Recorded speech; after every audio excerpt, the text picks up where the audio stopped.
I will come back and haunt the woman who brought all this misery upon me. Those are the last words of Eugene Grace. Now, the year was 1912, and the big story that year would be the sinking of the Titanic and the massive loss of life. However, there was another story taking place in Atlanta, Georgia, the infamous Grace attempted murder trial. 40-year-old Daisy Grace shot her husband, 28-year-old Eugene Grace, while he was sleeping. March 5th, 1912, a little over a month before the Titanic sideswipes the iceberg, Daisy Opie Grace allegedly shot her husband while he was in bed asleep. Now, I say allegedly because there were no witnesses, obviously. So, as far as an infamous crime and public scandal go, this was second tier. All Daisy did was allegedly grievously wound her husband, but there was a twist to this story.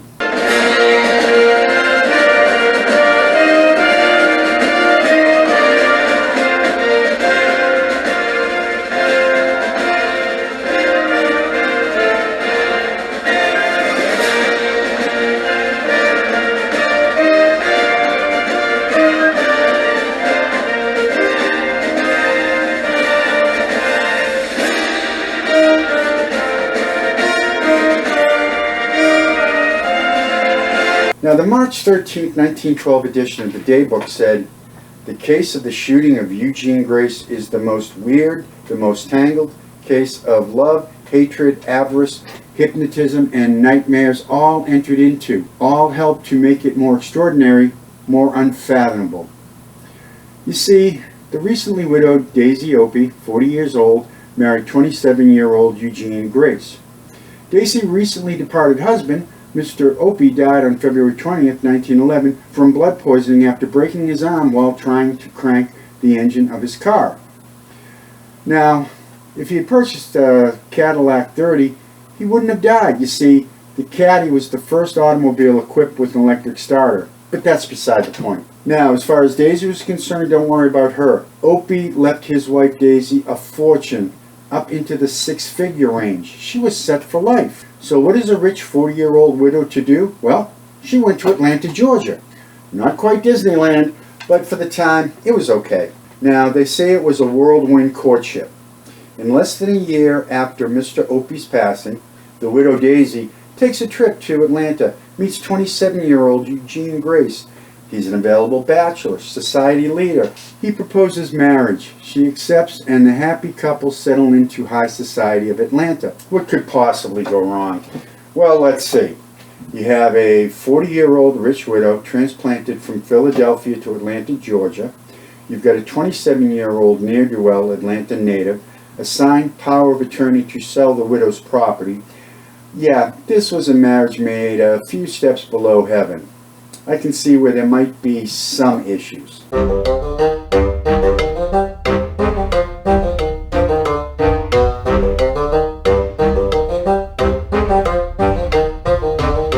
Now, the simple facts of the case are this.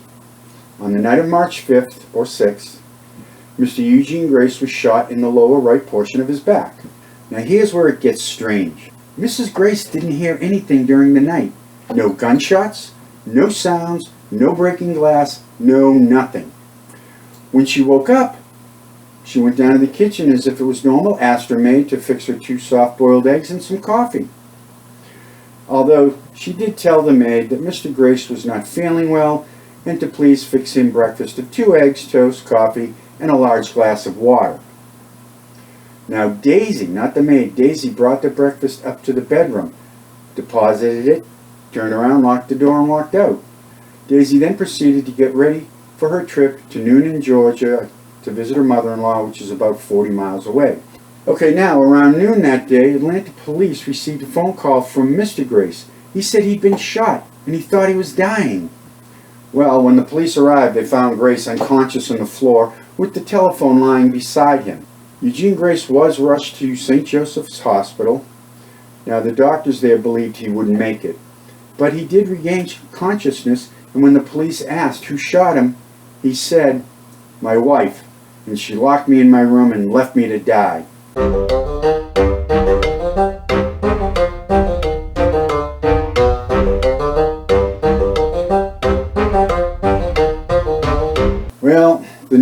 broke immediately on this thing. The Richmond Palladium ran the front page headline, "Atlanta Society has a shock today. Prominent man, E.B. Grace, accuses his wife of murderous assault." Now, the police informed Mrs. Grace in Noonan that her husband had been shot. Now, the stories here are conflicting as to whether the police called her or went to Noonan to pick her up. The end result was that she was immediately placed in custody. Daisy said it must have been burglars who had shot her husband. Now, after she'd been booked, the detectives did allow her to go to the hospital to see her husband. Newspapers were reporting that no one heard a gunshot during the night. Eugene Grace stated he was shot while either asleep or under the influence of opiates. Well, the police report stated there were no signs of drugs in his system. Now, Mr. Grace's mother supported her daughter-in-law in her plea of innocence at first. Now, this story just keeps getting better and better. It was while she was at the hospital that Daisy threatened Eugene with the revocation of her power of attorney and control of all of her real estate holdings if he continued with his crazy claims that she had shot him. At this point, Mrs. Martha Ulrich, Daisy's mother, enters the picture. Mrs. Ulrich claimed she had letters from Eugene threatening that if his wife did not give him money, he would do something for which he would not be held responsible. Well, this is adding another layer to this cake. Eugene Grace took out a life insurance policy for $25,000. That's not a paltry sum in 1912 dollars, and Daisy was the beneficiary. So far, no big deal. It's not uncommon for spouses to get life insurance and make their significant other the beneficiary.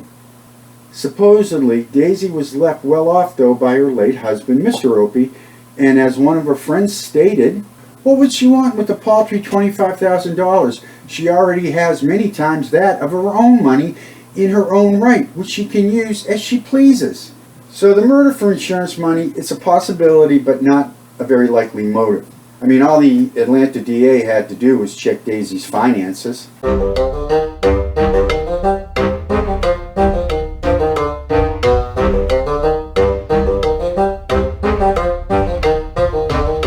Well, Daisy was able to post bond rather quickly that first time.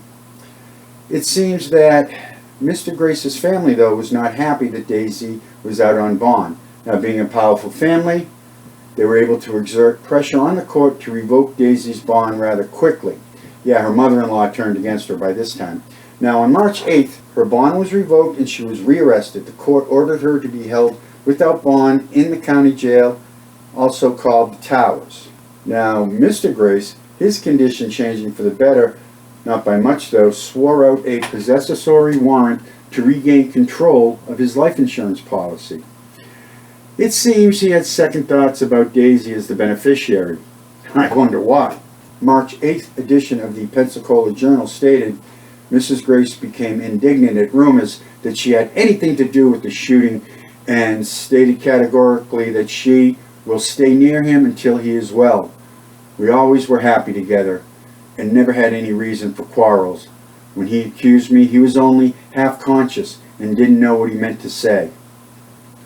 When asked about threatening to take away her power of attorney for her property, she said it was in no way a threat because she was angry, but a necessary precaution towards a man she thought to be delirious and incapable of looking after business matters. March 10th, in his first interview for the papers, Eugene Grace stated, I shall institute proceedings for an absolute divorce. He also expressed his firm conviction that he was drugged and shot by his wife.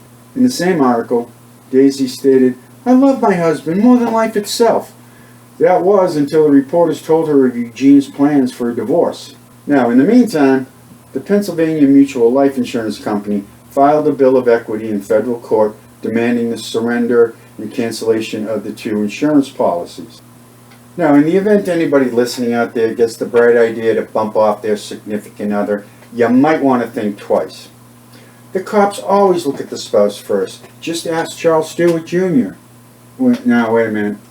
He jumped off the Tobin Bridge and killed himself. Ask Pamela Smart. She had her husband killed. Smart is now serving a life sentence in a New Hampshire penitentiary.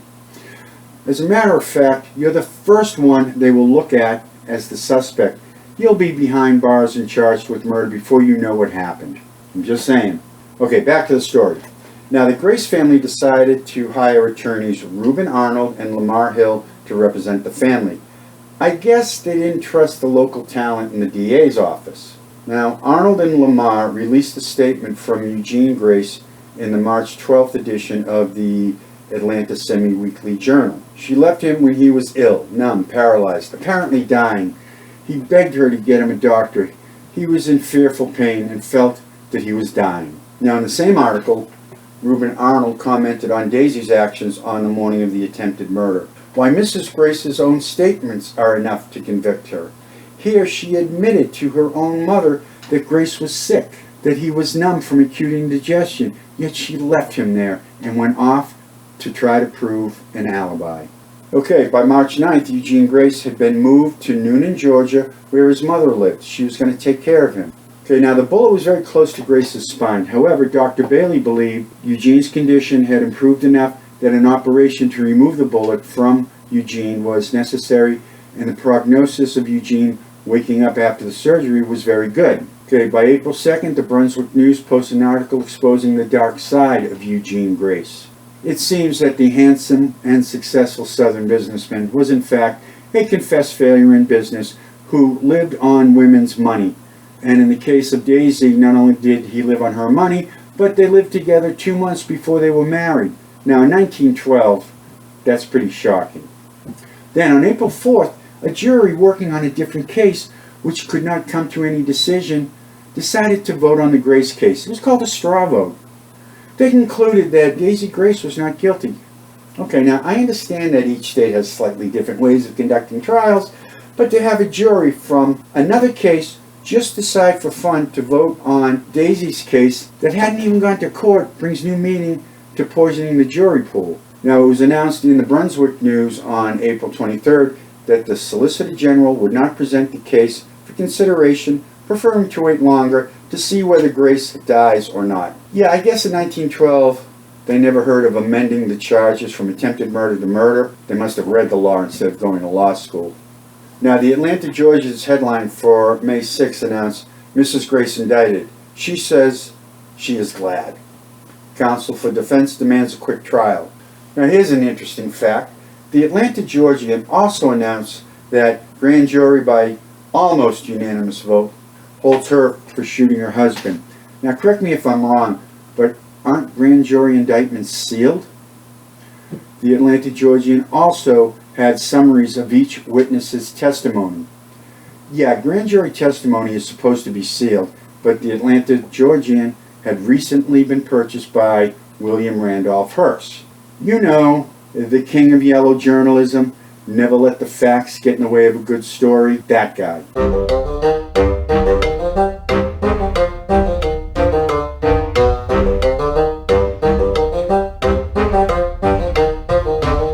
Now, this case went from a normal run-of-the-mill wife tries to kill her husband to the sensationalized yellow journalism of William Randolph Hearst. The following day, the Georgian announced Mrs. Grace will post bond and that she is expecting a child. Expecting a child. Oh, okay. Now, on May 11th, the Atlanta Georgian ran a story that said Daisy was still in jail, but was entertained by an old Civil War Confederate soldier, singing songs and telling stories of the old day. By the end of May, Grace was still in jail, and her lawyers, Mr. Moore, Mr. Branch, and Mr. Rosser, filed a motion for a speedy trial, which was finally signed by Judge L.S. Rowan. Now, throughout the summer, Hearst paper kept the story alive by writing stories about anything that had to do with the Grace case.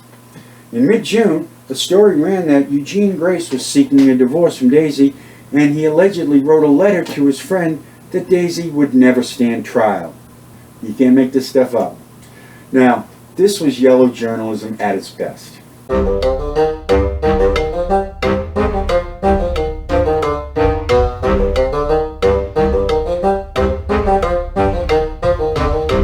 By the end of July, the trial was set. The Atlanta Georgian went into high gear. July 27th edition had a full-page spread on page 2 telling the story in pictures.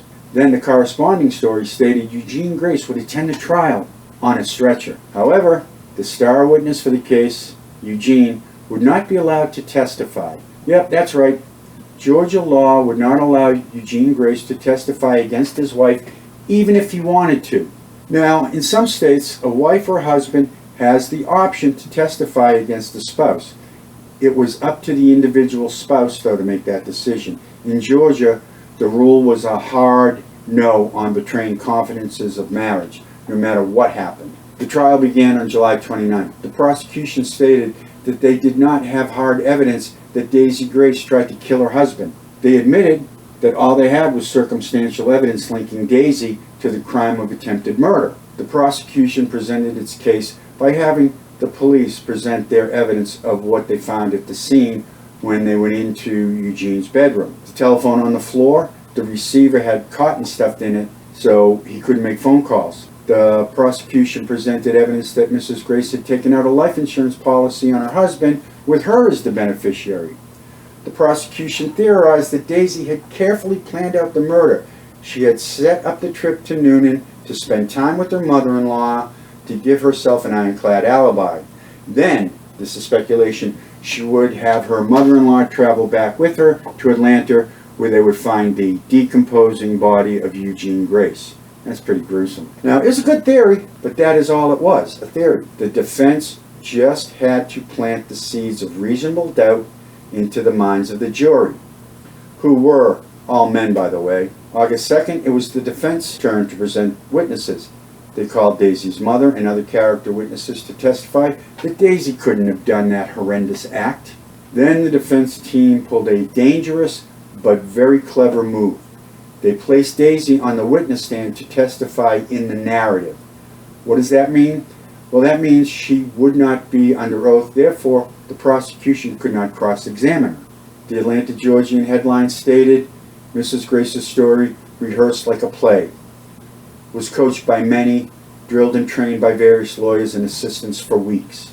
Now, Wednesday, August 1st, Daisy took the stand to tell her side of the story. She opened her statement with the declarative statement, Gentlemen, I am innocent. I did not shoot Mr. Grace. Now, Daisy then went on to explain how Eugene had manipulated her during the first year of marriage. She stated she had spent $15,000 on Eugene. Okay, in $25, that is the equivalent to almost $500,000. Eugene's treatment of Daisy was abusive, according to Daisy. Daisy allegedly claimed that Eugene tried to push her overboard while traveling to Nova Scotia. Daisy listed the numerous abuses she suffered because of Eugene. He had pushed her down on a rocky beach, which bruised her knee. He had slapped Daisy because she refused to give him money. He left a scar on her cheek after he slapped her face. She said he had drawn his pistol and threatened her while they were in Philadelphia. Now, after setting the stage of their 1 year of tumultuous marriage, Daisy then revealed what happened on the day of the shooting.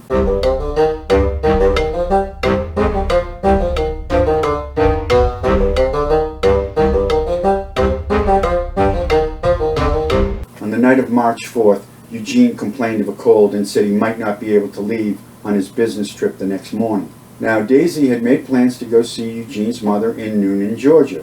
When she said she would cancel her trip, Eugene was insistent that Daisy make the trip. Now, Daisy, becoming suspicious, believed he was trying to get her out of town so he could take a woman to Philadelphia with him. You see, Daisy had signed over her power of attorney to Eugene, so he now had control of her property in Philadelphia, which he was going to sell. Now, in the meantime, a Mr. Lawrence had informed the couple that a business deal had paid off. Daisy told Eugene now there was no reason for the sale of the Philadelphia property. Daisy said he swore he would sell it anyways. Now, it was at this point that Daisy took the power of attorney from Eugene's coat pocket and went to throw it in the fireplace. Eugene jumped up, cursing, grabbed me. We struggled and I dropped the papers. He then reached into the drawer and drew his pistol. Okay, now, what do you think happens next? Yep, there was a struggle, and Eugene was shot. But how did this struggle take place? Daisy grabbed Eugene's wrist with both hands. They fell over the bed and the pistol went off and he was shot. She then explained how Eugene was so mad at what happened, he made her swear on the Bible that she would not tell anybody about the accidental shooting because it would ruin both of them in Atlanta society. Eugene demanded that she go on her trip to Noonan. Well, that is plausible. It creates reasonable doubt, and that is all that matters. It just takes one juror to hold out. Now, in this case, it wasn't one juror holding out. After only 3 hours of deliberation, 3 hours, the jury came back with a not guilty verdict on the attempted murder charge. Now, Daisy Opie Grace was a free woman. So what happened after the trial? Well, as expected, Eugene Grace divorced Daisy. Eugene was unable to walk again and would spend the rest of his short life in a wheelchair. Now, even though Daisy said she would not marry again, she did remarry. At some point in the next 4 years, Daisy married William Bender. Now, her marriage to Mr. Bender lasted until her death at 57 years old. She died in the Delaware County Hospital. Eugene lived out those last 2 years of his life in Noonan, Georgia. January 10th, 1914 edition of the Atlanta Georgian quoted Grace's dying declaration to his mother and doctor. "She shot me while I lay sleeping. She said she would go for a doctor, but she went out and locked the door, never to return." Now, how much of that was Eugene's last words and how much were that of the reporter taking literary license, we're never going to know. Now, on January 12th, 1914, Eugene Grace died. One of the last things he said before lapsing into unconsciousness, according to the Atlanta Georgian, "I will come back and haunt the woman who brought all this misery upon me." Wow, that's a great set of last words. Now remember, the Atlanta Georgian was a Hearst-owned newspaper, the bastion of yellow journalism. Now, its unofficial motto was, "Never let the facts get in the way of a good story." I hope you found this piece of history interesting. Now, if you like this video, hit the like button, subscribe to my channel, ring that bell, that's very important, but most importantly, leave a comment below. This way the algorithm will suggest my videos to more viewers. Thank you for watching.